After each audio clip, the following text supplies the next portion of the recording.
La cantidad dimensiva es el segundo accidente.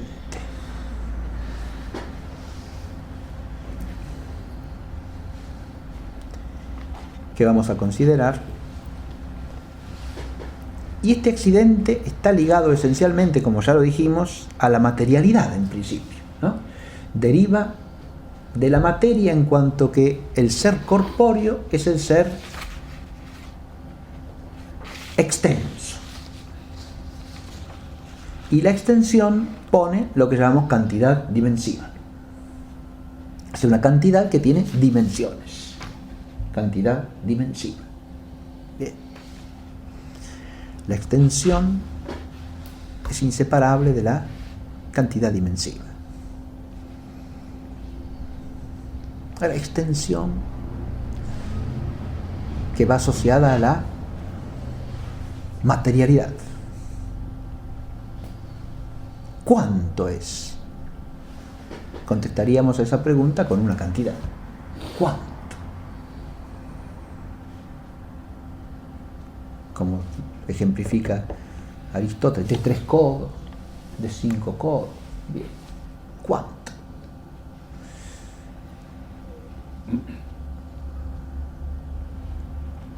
También responderíamos a eso diciendo de 10 kilos. ¿Sí? De 90 litros. Bien. Y en cada uno de esos casos estaríamos dando cantidades de distintas dimensiones, ¿no? Dicho de manera, no estamos cuantificando lo mismo, estamos cuantificando aspectos distintos de lo corpóreo, ¿no? Como podrían ser la altura, el volumen,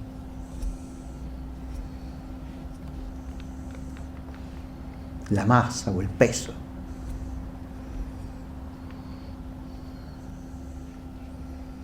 La cantidad también se podría decir de modo indeterminado, como decimos mucho o poco.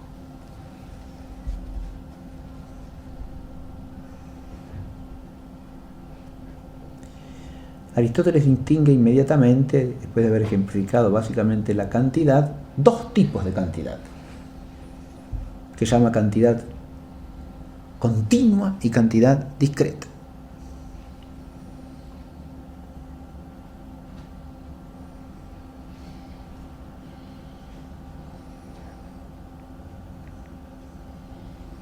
La cantidad continua es aquella que no admite solución de continuidad, o sea, ruptura entre sus partes. O dicho de otra manera, aquella en la cual no podemos hacer una contabilidad de partes, por ejemplo, ¿no? No podemos separar una parte de la otra. ¿Por qué? Porque los extremos establecen continuidad. Es lo que pasa en la línea, para poner un ejemplo, el ejemplo que pone Aristóteles. La línea implica una cantidad continua. Es lo que pasa en una superficie también, sí señor.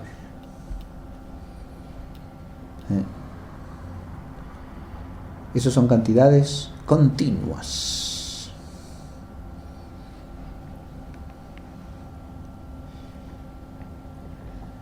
Y es lo que pasa, dice él, también poniendo un ejemplo ya, porque los ejemplos de la línea, de la superficie, parecen tomarlos más bien de la geometría, ¿no? O sea, de la cantidad abstracta. Pero también pone como ejemplo el tiempo, cuya cantidad es continua.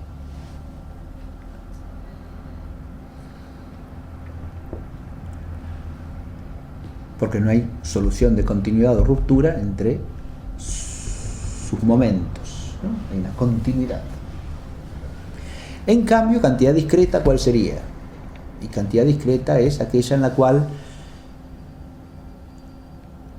las partes no se continúan en sus extremos, sino que registran una solución de continuidad o una ruptura, de manera que se pueden aislar una de la otra y dan lugar a la contabilidad, diríamos, ¿no? Como pasa con los números. 1, 2, 3, 4. O como pasa, dice Aristóteles también, otro ejemplo que pone, son las sílabas de las palabras. Las palabras las pone como ejemplo de cantidad discreta. El lenguaje oral formado por sílabas, que son unidades que se juntan entre sí, pero que se pueden separar y de cuya combinación resultan las voces, ¿no? Ahí tendríamos cantidad discreta y por lo tanto enumerable. Yo puedo contar sílabas, una sílaba, 2 sílabas, 3 sílabas, y las sílabas pueden ser largas, pueden ser breves, y 2 sílabas breves forman una larga, y así sucesivamente. Todo eso sería una cantidad discreta. Estoy mencionando los ejemplos aristotélicos, simplemente, ¿no? La cantidad continua, clásicamente, y la cantidad discreta permiten, a partir de esa distinción, distinguir las dos disciplinas matemáticas que se ocupan de la cantidad, ¿no? Porque la geometría se ocuparía de la cantidad continua y la aritmética de la cantidad discreta.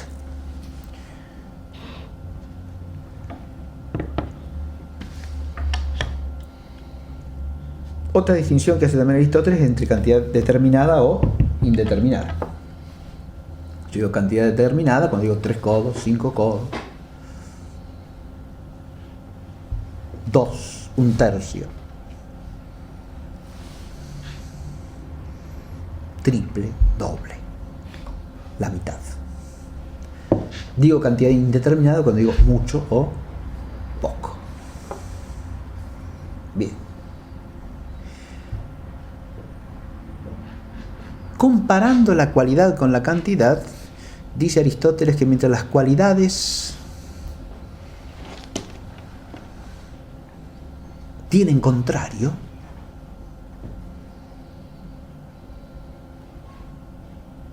las cantidades no.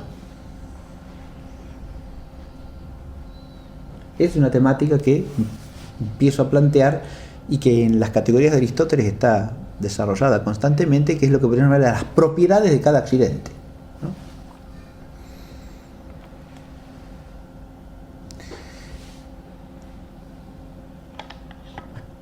La sustancia también tiene sus propiedades. Una propiedad que Aristóteles destaca del sujeto sustancial es que la sustancia no tiene contrario, pero admite los contrarios.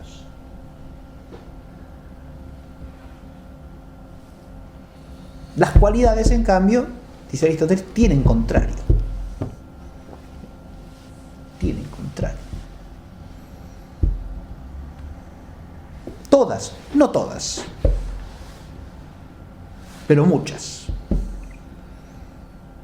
De modo que no es una propiedad universal, pero es algo que se da en la esfera de la cualidad, el tener contrario.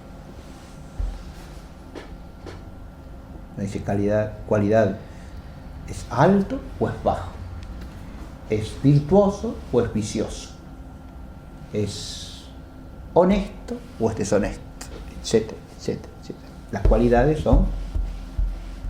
admiten contrario. Uno podría plantear, sí, uno puede decir el contrario de blanco sería negro, pero ¿qué sería el contrario de azul?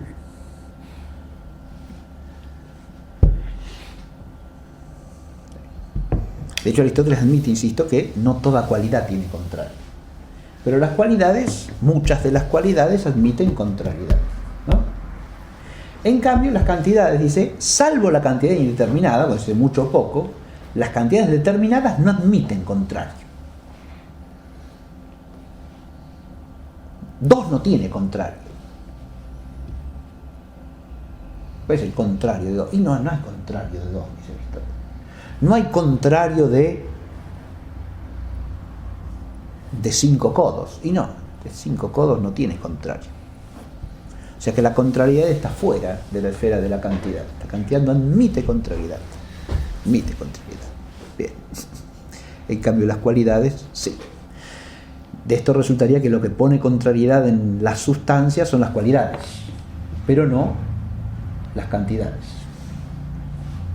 Bien. No por lo menos las cantidades determinadas, o la cantidad considerada de modo determinado. Considerar una cantidad de modo indeterminado es considerarla vagamente, ¿sí? O sea, de modo impreciso. Yo digo mucho o poco. Y Aristóteles destaca que considerar la cantidad de modo indeterminado es siempre relativo, porque lo que bajo algún respecto se dice mucho, bajo otro se puede decir poco, siendo la misma cantidad, ¿no? La misma cantidad puede ser mucho para cierta cosa o poco para cierta cosa. Sí, claro.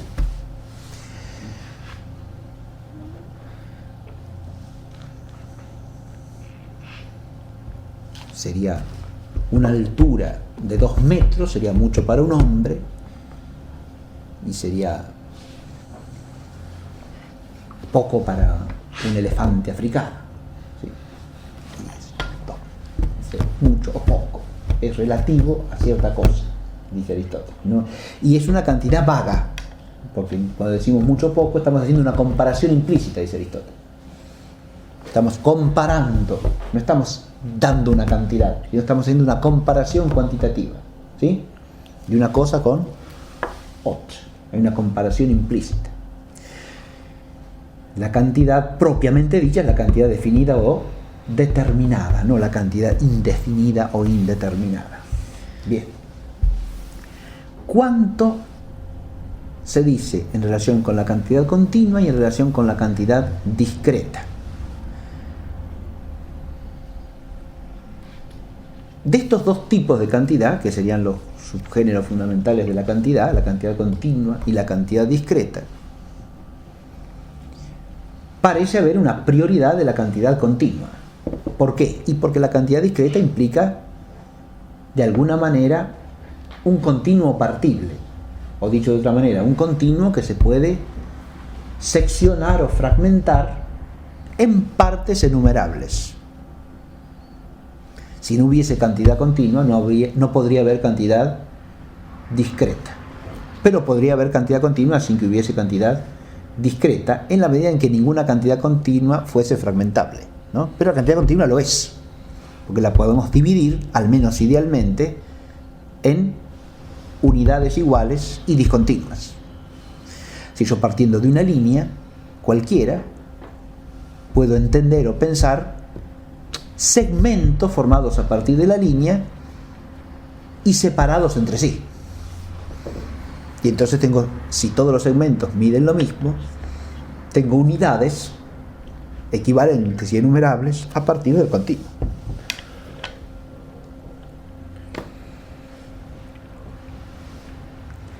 Si nosotros tenemos dado una cantidad continua cualquiera en la naturaleza física,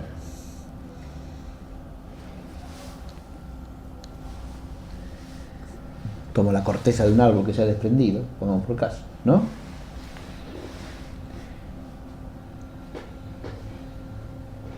Advirtamos que eso ya sería un fragmento de un continuo, ¿no? Pero si lo tomásemos como el continuo a ese trozo de corteza de árbol y lo partimos en pedacitos, estamos generando una cantidad discreta a partir de una cantidad continua. Así, ¿cuántos fragmentos tiene esta faja de corteza, ¿no? Yo la puedo fragmentar en 10, en 100, en 1000.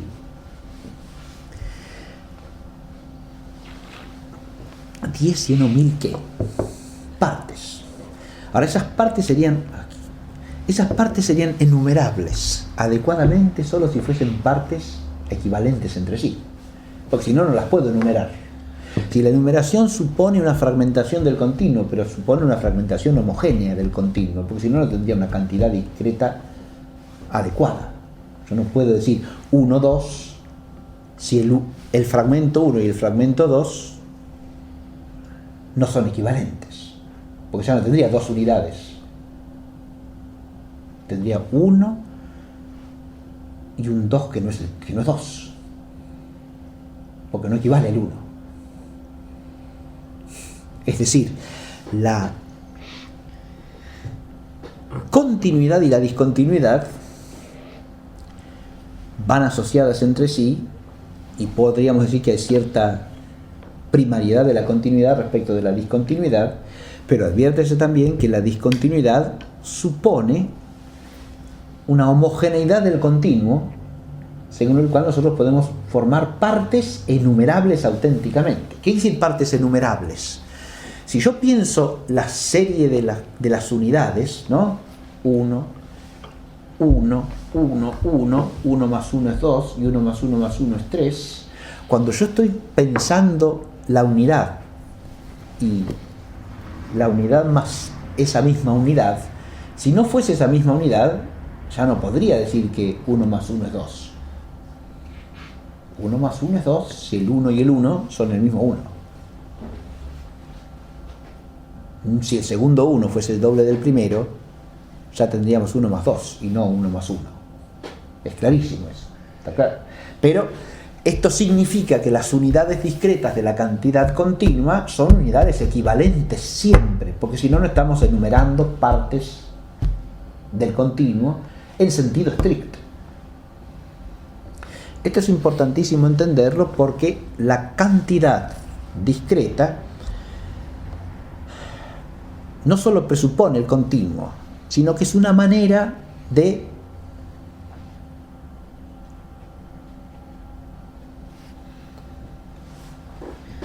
darse la continuidad como discontinuidad.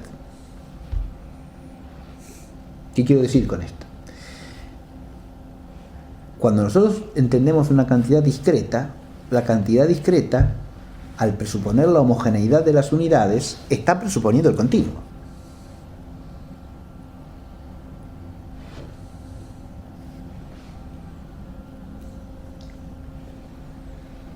Esto es tan así que hasta en la teoría pura de la aritmética, tal cual se desarrolló ampliamente entre el siglo XIX y el comienzo del siglo XX, cuando se define el número a partir del continuo, se entiende precisamente como un presupuesto elemental la homogeneidad del continuo, porque si no, no se puede ni concebir el número. El número es un corte en el continuo, sí, pero el corte en el continuo implica un continuo que es absolutamente homogéneo. Si no, el continuo no sería continuo, tendría discontinuidad. ¿Qué estoy diciendo con esto? Estoy diciendo que la cantidad pensada como cantidad puramente, acá ya estamos haciendo un problema de cómo entendemos la cantidad, ¿no? Porque la cantidad la puedo pensar en su ser físico, y se dan las cosas físicas, o en su ser abstracto de toda realidad física, que es la cantidad matemática, ¿no? Ahora, la cantidad matemática, al presentarnos un orden abstracto de la cantidad, nos permite pensar a la cantidad en sí misma de alguna manera. Cosa que no hacemos nunca cuando hablamos de la cantidad física, porque la cantidad física es la cantidad de algo que tiene una cierta naturaleza y que además está cualificado según la naturaleza. Adviértase. Yo puedo decir que hay cantidad continua natural. Sí, señor, claro, sí. ¿Con qué clase de continuidad? Y con una continuidad física. Siempre que tenga una sustancia determinada, tendré una extensión que es la propia de esa sustancia y una continuidad que es la de sus partes naturales. ¿Se advierte? Eso es una cantidad. Es la extensión de la cosa en cuanto a su cantidad real o cantidad física. Ahora, esa cantidad es una cantidad al mismo tiempo cualitativa, ¿no? Y que no necesariamente tiene una absoluta homogeneidad. Volvamos al ejemplo de la corteza del árbol, ¿no?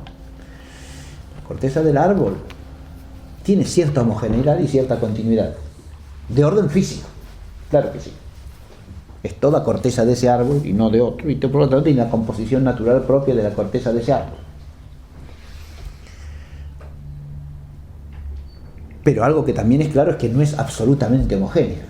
O dicho de otra manera, no es que cada parte sea absolutamente equivalente a cualquier otra parte de ese continuo real o físico. De modo tal que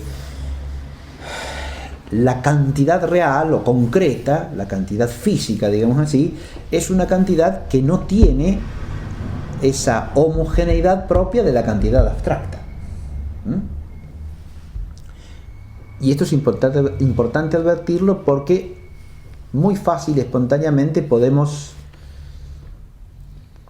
proyectar la homogeneidad de la cantidad abstracta sobre la realidad, cuando en rigor de verdad la cantidad abstracta está prescindiendo de la realidad, o mejor dicho, del modo de darse lo cuantitativo en la realidad, o lo cuanto real. Es importante advertir que lo cuanto real no es lo cuanto abstracto. Lo cuanto real es la extensión dimensiva en cuanto, precisamente, lo dimensivo es algo de lo que puede responderse cuánto. Este cuerpo tiene, por tener extensión, altura. ¿Cuánto? Tanto. Este cuerpo, por ser cuerpo y por lo tanto extenso, tiene superficie. ¿Cuánto? Etcétera.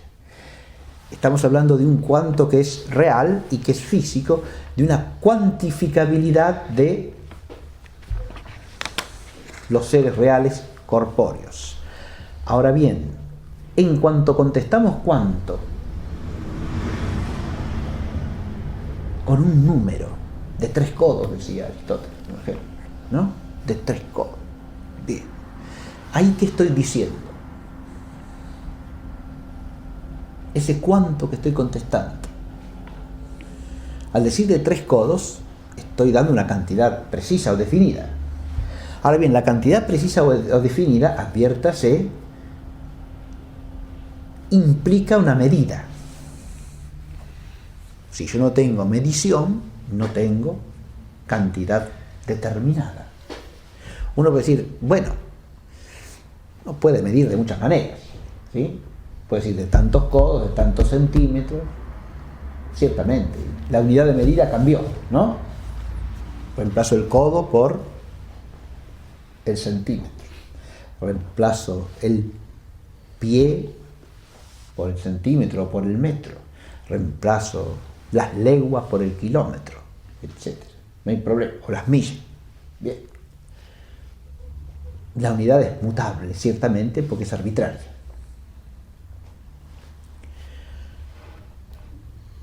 De modo que de la misma cosa puedo dar distintas medidas, siempre.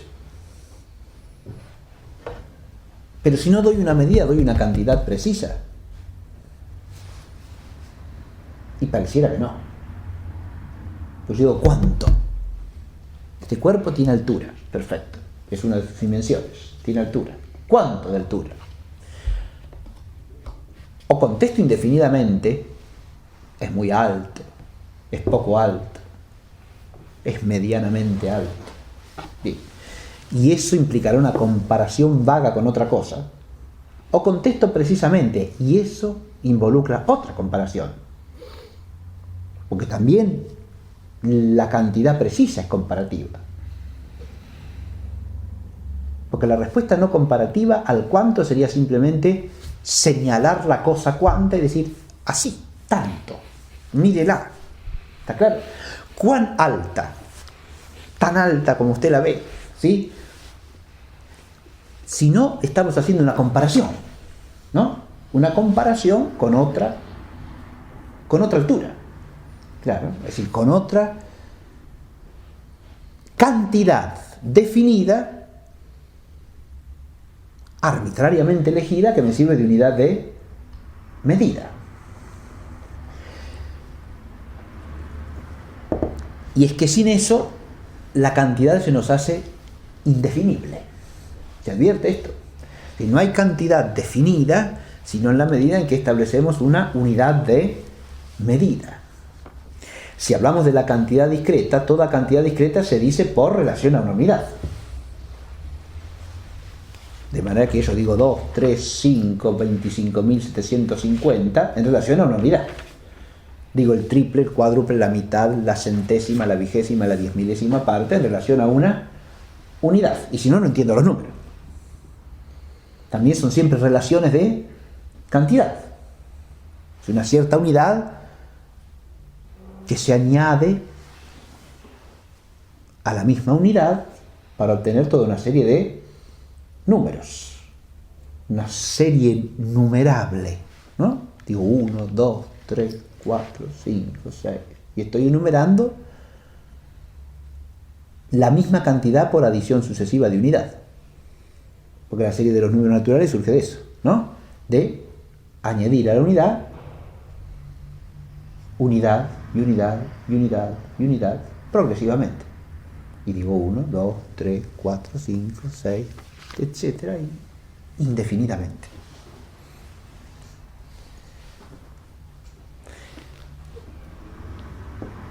Si no hacemos relación o comparación entre cantidades, no podemos ni contar ni medir. Y si no tenemos medida ni cuenta, no tenemos cantidad precisa de ninguna clase. Esto es lo que estoy haciendo advertir, ¿no? La cantidad vaga o imprecisa es siempre una comparación, pero la cantidad determinada también lo es, porque cuando doy una cantidad determinada necesito una unidad de medida y estoy expresando una medida. Adviértase que la medida no solo supone la cantidad,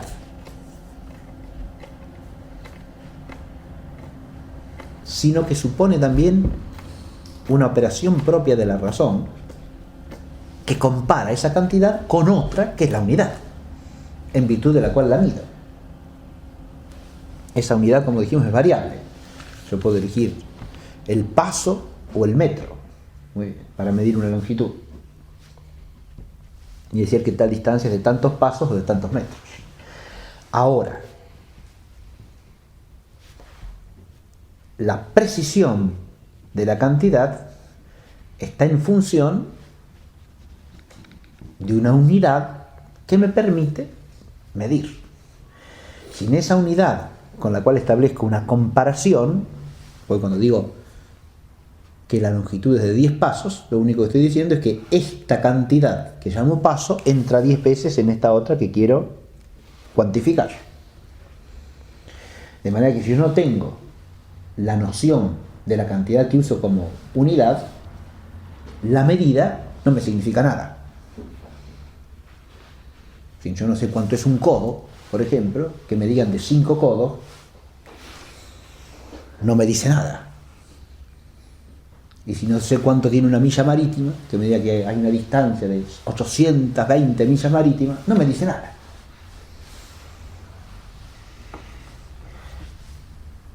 Y si yo no sé lo que vale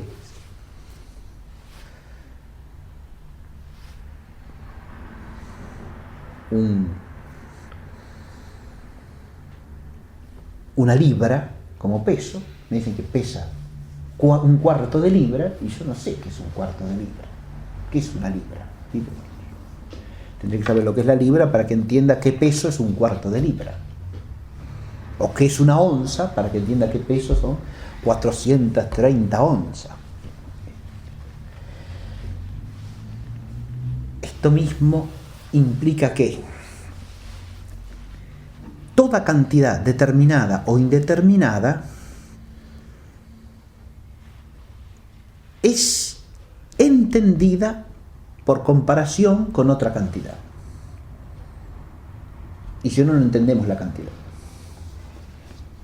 Uno puede, yo he dicho, si uno no quisiese ir a una medida, lo único que puede hacer es mostrar la cantidad a un sentido que la perciba. Y parece claro que es así. Eso no sería entender la cantidad, eso sería captarla sensorialmente. Ahora, si yo quiero entender la cantidad, parece que requiero de cierta vía indirecta que establezca una comparación entre cantidades. Esto es lo que estoy haciendo notar. De modo que la cantidad no es determinable por sí misma, sino por comparación o relación.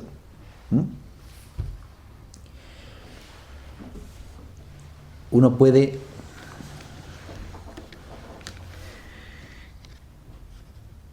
entender en sí mismo una cualidad, y claro que sí, parece claro que sí, ¿no? Sí, yo digo, tiene la cualidad de ser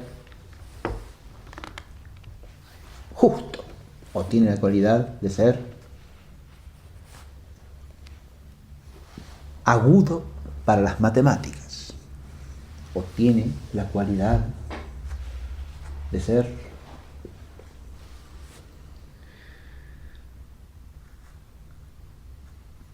agudo tal sonido, o de ser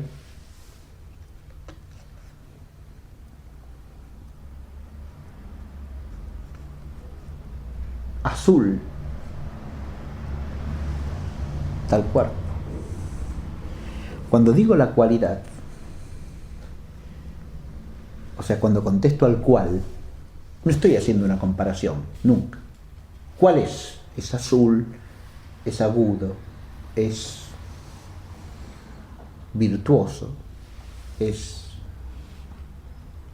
astuto, etc.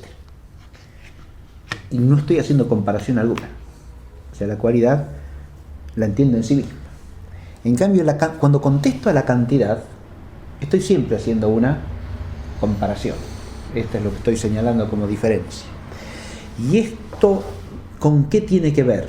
Y con algo que ya hemos explicado de alguna manera, y es que mientras la cualidad, por proceder primariamente de la forma, dice razón de determinación, la cantidad, como oriunda de la materia que es, dice más bien razón de indeterminación.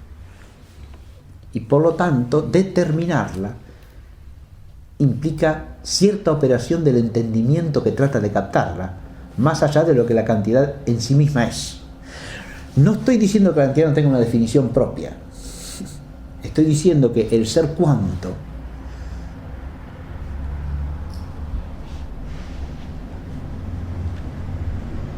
es inteligible más bien por relación o comparación que en sí mismo.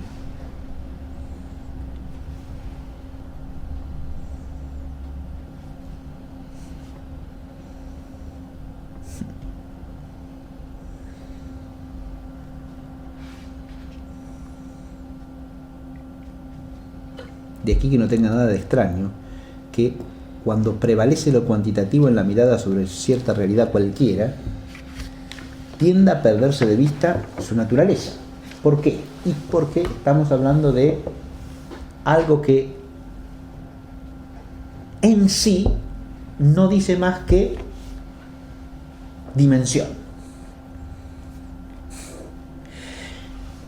Y advirtamos que la dimensibilidad va asociada, como hemos dicho, a la extensión corporal, o podríamos decir también a lo que está ligado a la extensión. Pero eso que es extensión o está ligado a la extensión no es otra cosa que una consecuencia de la materialidad de los cuerpos, y por lo tanto se aplica a todo cuerpo en cuanto cuerpo en general, o a todo lo que tiene corporeidad de alguna manera. Y eso es lo que podemos cuantificar en sentido propio. Ahora, al cuantificarlo, ¿estamos aludiendo a su naturaleza? Ciertamente que no. ¿Qué nos aparece de su naturaleza en lo cuanto? Meramente el ser corpóreo o material. Pero no otra cosa. No que sea tal o cual naturaleza más allá del ser cuerpo. Es decir, lo que hay que entender es muy poco ahí. Tengo simplemente la extensión. En cuanto empezamos a hacer comparaciones o relaciones, empieza a aparecer lo inteligible. Por eso toda la esfera del entendimiento matemático es entender relaciones. Y sí, sea en el caso de la geometría, sea en el caso de la aritmética, estamos siempre entendiendo relaciones, ¿no? Estamos haciendo relación entre una cosa y la otra. Si empezamos por los números, y sí, todos los números son cierta relación cuantitativa. La serie de los números naturales es eso. Y si en lugar de hablar de números naturales, hablo de números racionales, pero también estoy haciendo relaciones entre números. Y si hablo de números reales en su conjunto, incluyendo los irracionales, y también estoy haciendo relaciones entre números, ¿no? Todo es relacionar, por ciertas operaciones, por ciertas determinaciones propias de tal o cual tipo de cantidad. Y en la geometría lo mismo. Si yo establezco figuras geométricas, ¿qué estoy haciendo? Relaciones espaciales, ¿o no? Si yo hablo de una recta y otra que son paralelas o que son secantes entre sí, y estoy estableciendo relaciones, en la medida que todo se hace inteligible a partir de relaciones en el mundo de la cantidad. Y si no, establezco una cierta relación, aún para distinguir los tipos de dimensividad, porque si yo entiendo lo que no tiene dimensión por un lado, como decía en la geometría de Euclides, ¿no? El punto, lo que tiene una única dimensión, que es la línea, lo que tiene dos dimensiones, que es el plano, y lo que tiene tres dimensiones, que es el cuerpo, ¿no?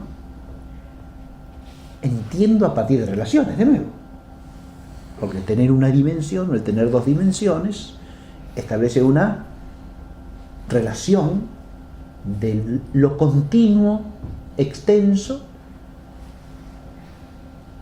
en el espacio. Hay una dimensión, hay dos dimensiones, hay tres dimensiones, y entonces tengo modos de entender la cantidad dimensiva, con una dimensión, con dos dimensiones, con tres dimensiones. Tengo elementos distintos. Ahora, cuando quiero determinar o precisar esos elementos, si yo digo, es una línea, pero ¿qué línea es? Yo tengo que empezar a relacionar. Porque ¿cómo distingo la línea recta de la que no es recta? Estableciendo cierta relación.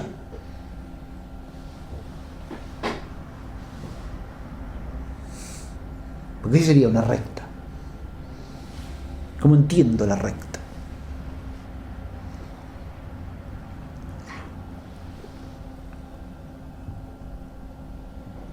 Si yo digo que la recta es la línea que no se desvía, ¿no se desvía de qué? Y la curva, y es la que de alguna manera se desvía de la recta. ¿Y se desvía cómo? ¿Qué quiere decir? Si no la entiendo por comparación, ¿cómo la entiendo?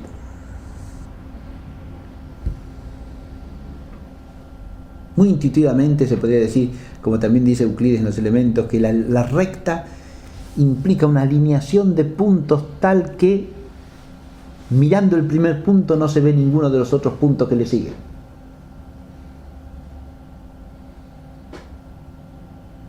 Claro, es decir, todos los puntitos alineados de tal manera que si la miro de frente veo nada más que un punto, ¿no? No entiende lo que está diciendo, claro, sí. Está diciendo por intuición, pero de nuevo está hablando de una relación o no. Y está hablando de una relación entre esos puntos que es tal que si yo mirase la línea de frente, ¿no? Si fuese visible como línea, no podría ver más que el primer punto, porque todos los demás están rectamente alineados detrás de ese. Y si alguno se me hiciese visible, porque se desvió de la recta, ¿no? Se salió de la línea. Bien. De nuevo, siempre estoy pensando en una relación. Si no, no tengo ni figuras dimensivas, ni tengo cantidades tampoco precisas. Y yo digo que esto es el 10 veces esto otro. Y claro, estoy haciendo una relación. Y si digo que es la centésima parte, lo mismo. Es obvio que estoy haciendo una relación. Bien. La cantidad decimos que es propia de los seres corpóreos o de los cuerpos. Ahora bien, si la cantidad está asociada al ser físico por ser material, las realidades que no son corpóreas no admiten el accidente cantidad en sentido propio. Es claro eso, ¿no? Bien. De modo que en sentido de la cantidad dimensiva no hay cantidad en el alma humana, por ejemplo. No, señor, claro. Ni tienen cantidad los espíritus puros. Ciertamente que no. Ni hay cantidad de la naturaleza divina. Ciertamente que no.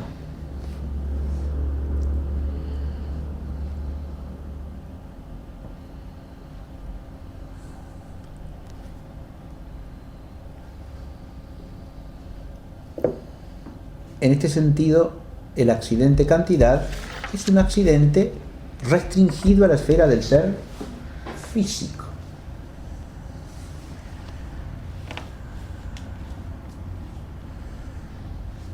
Por lo cual pareciera que, desde el punto de vista ontológico general, la cantidad es mucho menos relevante que la cualidad. Porque cualidades puede haber en cualquier tipo de ente, hemos dicho. por lo menos algún tipo de cualidad.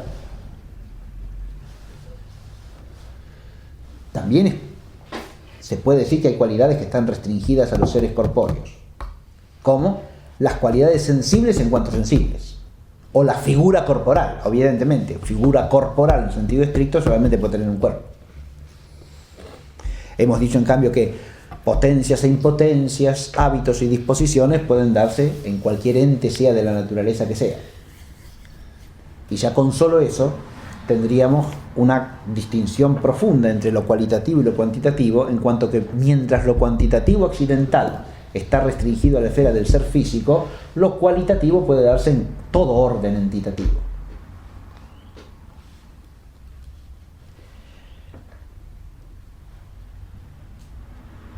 Más aún,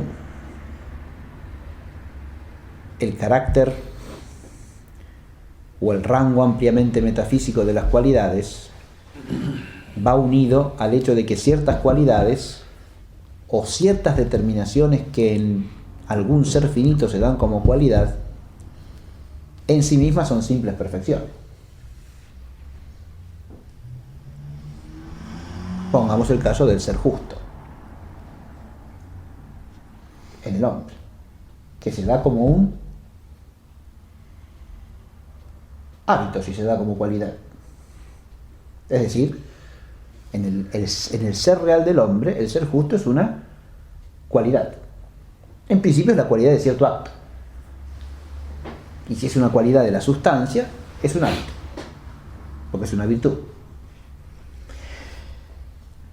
Ahora, el ser justo no está forzado a ser cualidad. O dicho de otra manera, es cualidad en el hombre porque en el hombre se da de manera imperfecta y por participación. Pero su determinación constitutiva no necesariamente es una cualidad, o sea, puede ser una simple perfección. Y en cuanto a simple perfección no ligada a la finitud, puede darse de manera infinitamente perfecta. Eso jamás puede darse en la cantidad. La cantidad nunca puede ser, en sentido de cantidad dimensiva, una simple perfección. ¿Por qué no? Porque está ligada a la imperfección de la materialidad.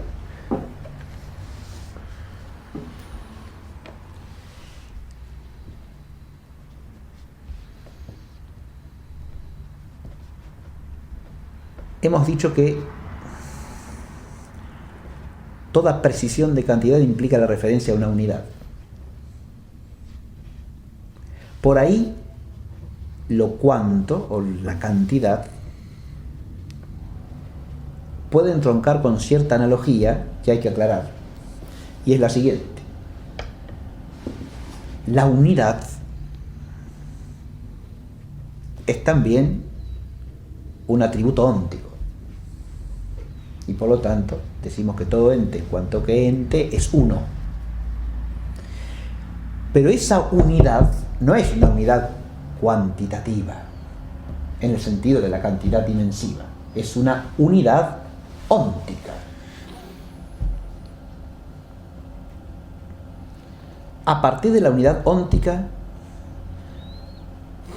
cabe el número que llamamos número metafísico o número trascendental, que no ha de confundirse jamás con el accidente cantidad.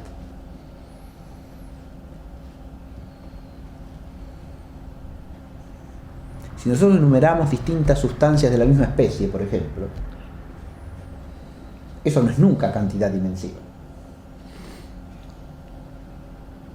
Yo tengo un arbolito, otro arbolito, otro arbolito, 3 naranjos tengo en mi jardín. Bien.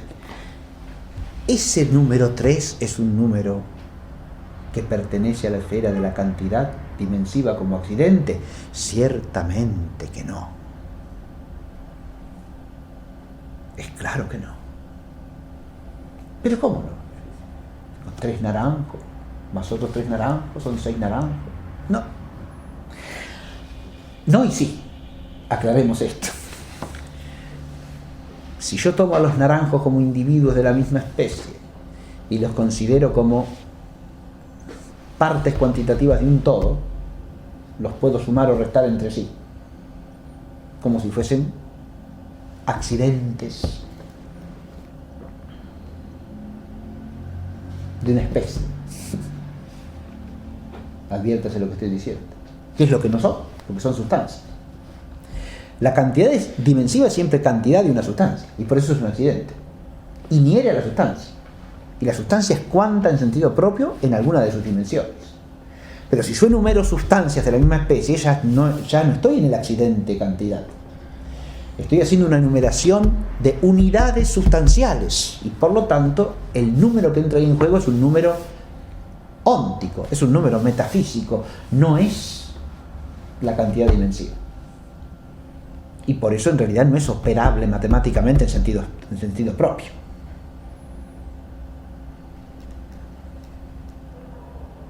Ahí nos encontramos con una cuestión que, en la medida en que nosotros ascendemos ontológicamente, uno podría decir, bueno, hay cierto vínculo con la materialidad todavía ahí, si uno considera, siguiendo la doctrina de Aristóteles, precisada por Santo Tomás en un sentido profundo y al mismo tiempo complejo de entender, de la individuación de las especies físicas, ¿no?, por la materia, que hay una cierta consecuencia de la materialidad de la individuación intraespecífica de cualquier especie corpórea.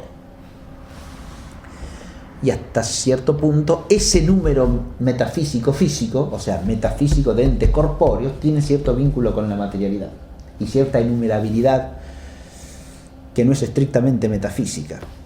Podría concederse, pero advirtiendo que ya no estamos en la cantidad dimensiva.